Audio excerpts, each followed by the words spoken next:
आज का जो विषय है वह है वंदना। ऋचा संख्या 16 से 22 तक। अजयत्रिये जेतिये भने संतया मानव दे कवि मुनीन्द्र करुणामय नित्य गुरु सुकृत देव। नित्यनादि सद्गुरु सुकृत देव को अज अत्रि ज्योति संत अमानव देव कवि मुनीन्द्र तथा करुणामय नाम से कहा जाता है। शरण शरणमय शरण हूँ हे गुरु बंदी छोर मोहि उबारो हे गुरु यह सौ बारनी हो। हे सद्गुरु बंदी छोर, मैं मन वच एवं काया से आपकी शरण में हूँ। हे गुरुदेव, मेरा इस भवसागर से उद्धार कीजिए। इसके लिए आपसे 100 बार मेरी विनती है। जन यदि न बंधन करें के ही विधि की जैसे बारे पार की गम नहीं। नमो नमो गुरुदेव। मैं आपकी शरणागत अधीन सेवक किस प्रकार आपकी सेवा वंदना करूं? आपकी महिमा का वार पार नहीं है, इसलिए हे गुरुदेव आपको नमस्कार है, नमस्कार है।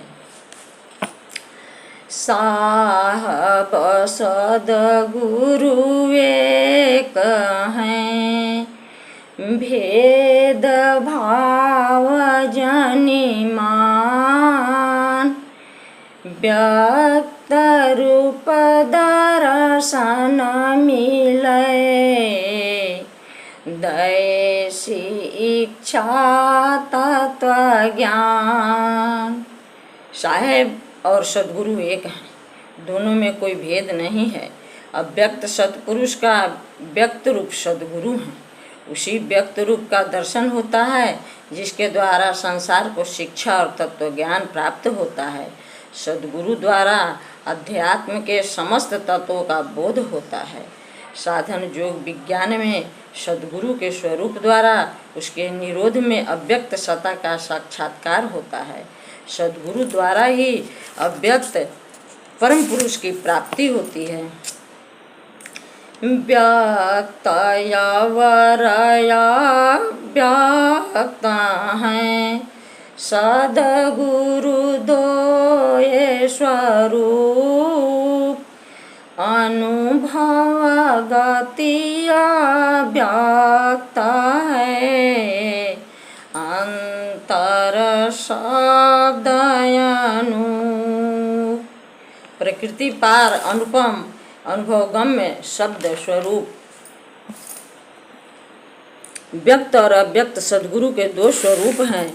व्यक्त बाह्य स्वरूप है और अनुभव द्वारा साक्षात्कार प्राप्त शब्द स्वरूप अव्यक्त है। अव्यक्त स्वरूप की प्राप्ति के लिए ही व्यक्त स्वरूप सदैव सद्गुरु की उपासना होती है। देह के अंदर जो शब्दानंद का स्रोत प्रवाहित होता है, उसी प्रवाह को अपनी चेतन शक्ति से संबंधित करने के लिए सद्गुरु की उपासना होती है। सद्गुरु में विशेष शक्ति रहती है जो पवित्र आत्मा को अपने मौलिक चेतन आकर्षण से अंतर में प्रवेश करा उसे ऊर्ध्वमुख कर देती है। इसलिए सद्गुरुदेव की महिमा अमित है, महती है। इनकी महिमा को सुषमन प्रवाही सहज योगाभ्यासी ऊर्ध्वमुखी संत जन जानते हैं। संसारी जीवों को इस सद्गुरु रहस्य का क्या पता है? अखंड मंडलाकार है व्यापक विश्व महान, सो सद्गुरु का रूप है, अनुभव में पहचान। चेतन समाधि मंडलाकार पर ब्रह्म समस्त विश्व में व्यापक है, वही सद्गुरु का अव्यक्त स्वरूप है।